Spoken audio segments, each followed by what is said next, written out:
Assalamualaikum warahmatullahi wabarakatuh. Perkenalkan, nama saya Anissa Fitri Hafiza dari Program Studi Manajemen S1 Fakultas Ekonomi dan Bisnis Universitas Pamulang. Saya akan mempresentasikan materi mata kuliah Manajemen Strategi dengan topik fungsi dan peran pemimpin dalam strategi manajemen. Selanjutnya saya akan menjelaskan definisi pemimpin dan strategi manajemen. Pemimpin adalah individu yang memiliki kemampuan untuk mempengaruhi, memotivasi, mengarahkan orang lain menuju pencapaian tujuan bersama. Sedangkan strategi manajemen adalah proses perencanaan, pengorganisasian, pengarahan, dan pengendalian sumber daya organisasi untuk mencapai tujuan jangka panjang. Dan selanjutnya itu ada fungsi pemimpin dalam strategi manajemen. Dan fungsi ini dibagi menjadi 4. Yang pertama itu ada perencanaan atau planning. Yang kedua itu ada pengorganisasian atau organizing. Yang ketiga ada pengarahan atau leading. Yang keempat ada pengendalian controlling. Yang pertama, perencanaan atau planning.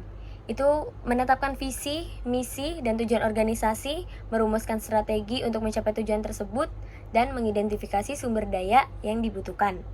Yang kedua, pengorganisasian, yaitu menyusun struktur organisasi yang efektif, mengalokasikan sumber daya secara efisien, menetapkan tanggung jawab dan wewenang.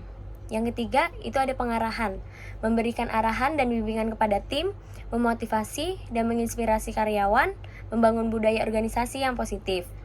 Dan yang keempat, itu ada pengendalian, yaitu memantau dan mengevaluasi kinerja, mengidentifikasi dan mengatasi masalah. Dan yang terakhir itu menyesuaikan strategi jika diperlukan. Selanjutnya itu ada peran pemimpin dalam mencapai tujuan organisasi. Yang pertama ada pengarahan dan penentuan visi misi, yaitu menetapkan visi yang jelas dan arah strategis organisasi.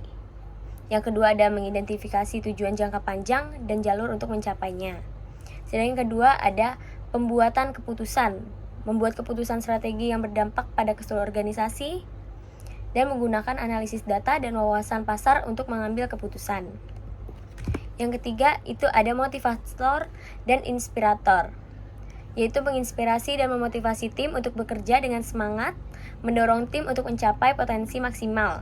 Yang keempat, ada pembangun budaya organisasi, yaitu mencapai dan memelihara budaya kerja yang positif, membangun lingkungan kerja yang mendukung kolaborasi dan inovasi. Yang kelima itu ada pengelolaan perubahan, yaitu mengelola perubahan dan memastikan adaptasi yang sukses, memfasilitasi transisi yang mulus saat menghadapi perubahan internal atau eksternal. Yang keenam itu ada penghubung, berkomunikasi secara efektif dengan semua pemangku kepentingan, membangun hubungan yang kuat dengan pemangku kepentingan internal dan eksternal. Kesimpulan dari topik hari ini yaitu pemimpin memainkan peran penting dalam strategi manajemen. Dan kedua, fungsi dan peran pemimpin sangat penting untuk mencapai tujuan organisasi. Yang ketiga, kepemimpinan yang efektif melibatkan perencanaan, perorganisasian, pengarahan, dan pengendalian yang baik. Sekian presentasi dari saya. Wassalamualaikum warahmatullahi wabarakatuh.